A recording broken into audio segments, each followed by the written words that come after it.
let me move now to Jeff. Jeff, in your line of work, maybe later you can just give us a quick introduction to what you do over at 42 Kuala Lumpur. But in your line of work, you interact with many entrepreneurs, and if I were to pick some of the things that Raffaele shared earlier, and in terms of resilience, decision-making, being open to risk, what has been your general observation on how these entrepreneurs have responded over this last year to the pandemic? Perhaps if you could share 3 or 4 observations, please. Yeah, thanks, ERIA, for inviting me here. Thanks, TJ, Julia as well. I think I have to agree everything with Raffaele actually said earlier on, because it's throughout the years, it's always been that talk that talent is, we're not producing enough talent, or, in this part of the region, there's not enough good talent that comes around and stuff, right? But actually, if we peel the layer a little bit deeper, it's that soft skills, it's that non-cognitive skills that's actually missing. And if you were to define what is an entrepreneur, you would actually notice that an entrepreneur would have very good non-cognitive skills, the very, very good soft skills, right? Because they are never, a master of that one particular thing, because they always would hire individuals who specialize in different things. And they are the one who's sort of like the jack of all trades, right? Which is basically, to be a jack of all trades is you got to be able to, sort of understand every single layers, but give the trust to those who need to run it, right? So it's interesting because in 2020, I played 2 roles, right? One is I was part of the media field. I was overseeing, the large number of startups in Malaysia and giving them sort of like the spotlight and just understanding some of their pain points. If I'm not mistaken, at one point of time, just within the year 2020 itself, I think I spoke to nearly about 3,000 to 4,000 over startups and entrepreneurs, because COVID was such a unique situation itself, right? And then middle of the year, I switched over to education, and a big part of what I'm doing now is actually to give an opportunity for anyone above 18 years old to learn some of these digital skills, coding, programming, but also develop these soft skills. And through this environment where it is absolutely free, so anyone with any sort of background can come in. But also more importantly is that the way we teach is different, so that learning to learn phrase applies here, and it's actually within our blood itself, because for us, there's no teachers, there's no classes, there's no tuition fee. So the only way for you to continually be hungry to learn is that you yourself got to be having that desire to learn, right? We're not going to call you if you don't come into the campus tomorrow and hey, TJ, what happened? Why did you not come into school? We're not doing that, right? It's a way that we have now seen that there's so many people who really require this kind of new skills, right? But they just never had that capacity financially, especially, or just never had that financial risk to go into doing upskilling, reskilling, because it's just difficult, right? COVID has really presented a different challenge to everyone. In terms of entrepreneurs and I guess observations of what has happened. And it's hard to label it because even in entrepreneurs, it's such a wide frame, right? So from what I noticed that I felt really made an impact is entrepreneurs went back to the basics for me in the year 2020. Because, if you look at the definition of entrepreneur, it's all about, being able to, like what Raffaele mentioned, right? It's the adapt to risk, being able to collaborate with each other, finding opportunities, problem solving, right? And in the year 2020, a lot of entrepreneurs actually realized they had to go back to the basics. And these were things like collaborating with each other.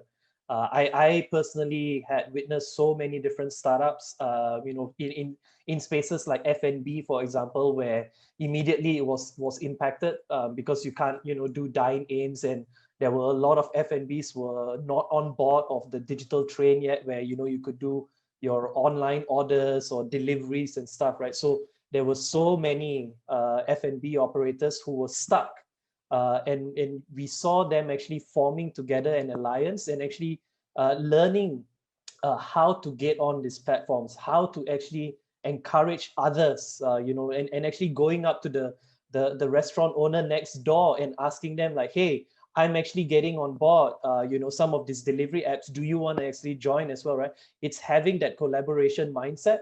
Whereas in pre-COVID days, it was always as competitor, right? I want to have more customers in my shop than the shop next door itself, right? But in COVID, that mindset has shifted. And I think also the willingness to change, it was huge in COVID. Pre-COVID, there was, I'm sure everyone knows about this joke, like who was your digital transformation officer during the year 2020? Was it A, the CEO, B, the CTO, or am I still here? Because I think I lost my internet connection. We still hear you. We still hear you.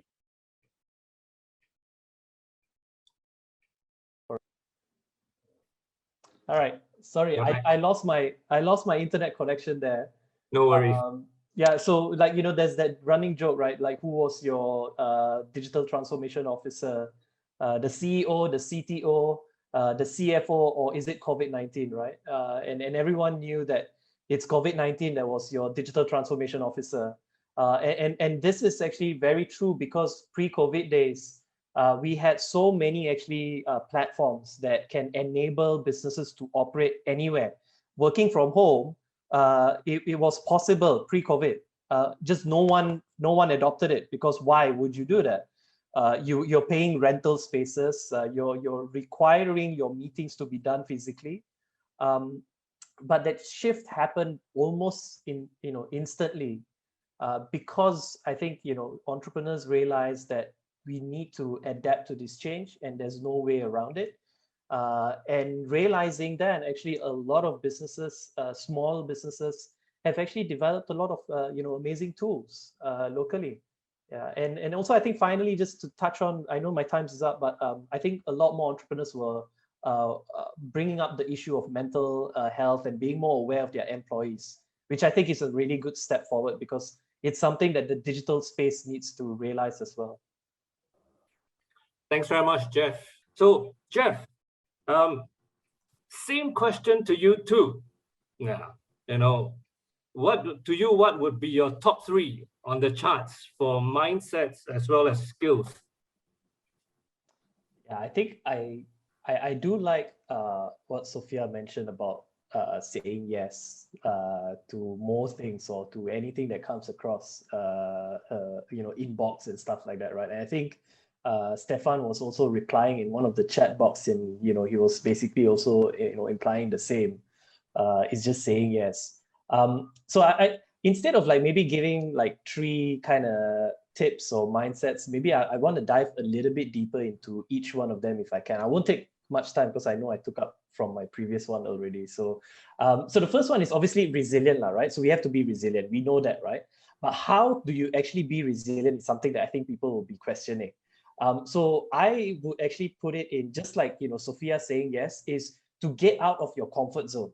And I think that is a very good step for you to actually be resilient, because changes like COVID and what's going to happen in the future, we're not quite certain of, but these kind of changes can happen very so sudden. And why we always struggle with it is because it pushes out of our comfort zone. We're never put in that situation before. So how do you sort of get out of your comfort zone?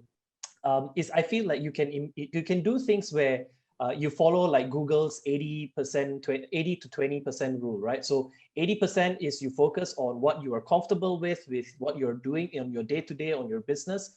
But the 20% is to maybe take that things that is outside of your comfort zone. Whether it is saying yes to that project where you have no idea actually how it actually could start. And then maybe from there is, I think Stefan was mentioning in the chat, you figure it out later on, right? You just say yes first. That could be part of your 20% of building that resilient mindset or nature within you, right? It really helps a lot. The other is the hunger. And I feel we have seen more of this now. the appetite to actually try new things. So, it's great that, we've got this, continuous learning, lifelong learning, learning to learn, and all kinds of things. So in a way, it actually encourages you to try new things, right? So as much as we can, and how do we do this is, you'll be surprised, a lot of the your companies, you would have actually staff who are coming from different generations. Look at how they are using tools, or how are their day-to-day, and what do they think about knowing about how to actually contribute to the company itself, right? So we always have a very top-down approach, but in order to be able to build that resilient mindset, or in the company itself, is to have a bottom-up approach, right? So maybe you can do workshops or trainings with your staff who are much lower down the field, to actually get them to give contributions on how they feel the company can do better and stuff, right? So learning from the ones who are from all kinds of positions, right? Even interns are great as well, right? Because they come from different generations. And then the other one is the openness, which comes back to learning from different people. Is like that duck example. You're, as an entrepreneur, from the head itself, you're always very calm at the top, but you're scrambling at the bottom. And openness is actually all about trying to create a transparent environment for your employees, and even for your customers as well, right? It is okay to sometimes admit that you failed in this area, or it did not meet certain expectations, as long as you are very transparent about it, right? And not just trying to cover up your steps. During COVID time, a lot of businesses who did try to open, and they had strict SOPs in place, face mask and all these kind of things. But you can never say you are going to be protected from COVID at all times. And there are some instances where businesses have a positive case, but they immediately come out being very transparent about what are some issues that happen, and how did they actually manage this. When you be very transparent, you build that trust within your employees. And if the unfortunate circumstances where you have to let someone go, they understand your pain, they understand your decision in doing this. So I feel it's like that there's a lot of ways that companies can be more open, and one is that it really helps to build trust as well. So those are like the three things that I think will be pretty good steps. Thanks very much, Jeff.